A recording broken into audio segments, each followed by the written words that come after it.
अनेक आक्रामक निगाहें जमने लगी, तो उस समय स्वामी शंकराचार्य जी महाराज, भगवान शंकराचार्य जी महाराज ने पुणे गांव-गांव घूमकर और अनेक स्थानों पर घूमकर और साथ-साथ में अन्य मतोवलंबियों को बनकर पुनः वैष्णव धर्म की, साथ सनातन धर्म की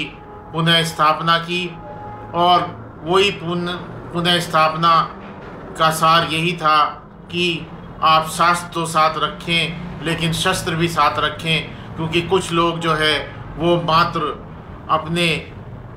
बल के कारण केवल शस्त्रों की भाषा ही समझते हैं, अतः उससे विलग ना हो। और यही कारण हमारे यहाँ पर बहुत अधिक महत्वपूर्ण रहा। सोमनाथ में भी जिस समय आया और वहाँ पर पाखंड में पढ़कर वहाँ के जो 25-30 हज़ार के करीब की जनसंख्या के लोग थे और करीब 250-300 की सेना उस समय आक्रांता की थी, उन्होंने उस साम्राज्य को पीछे करते हुए,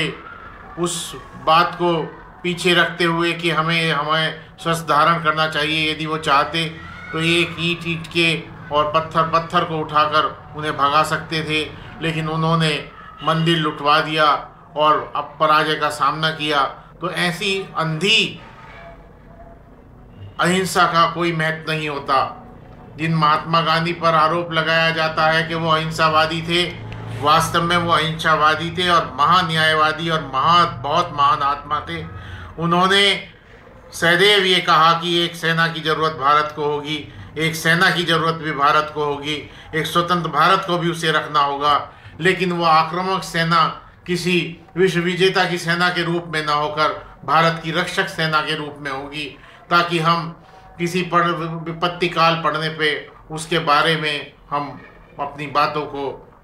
का विरोध का प्रहार कर अपनी बात मनवा सकें। इसी तरीके से अध्यात्म की भूमि होने के कारण अन्य सदैव ही सभी धर्मों का यहाँ से उत्थान हुआ। यहीं पर वेद लिखे गए, यहीं पर पुराण लिखे गए, यहीं पर अन्य शास्त्रों ने यहाँ पर अपना जन्मस्थली बनाया और इस कारण से यहाँ पर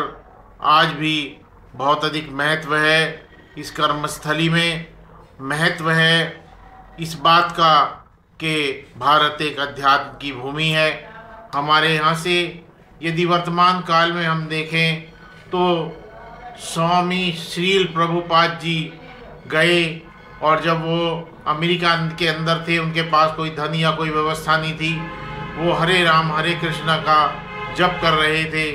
कुछ अमेरिकी महापुरुष उनसे आकर्षित हुए और उन्होंने उन्हें अपने साथ लिया और उनकी इस तरीके से वहाँ पर इस्कॉन की नींव पड़ी और उन्होंने उसमें हरे रामा हरे कृष्णा के जप में आज उसके कई सौ मठ और मंदिर है। इसी तरह प्रजापिता ब्रह्मा कुमारी आश्रम में भी आप देखिए कि वहाँ पर वो उनका जो था अहिंसा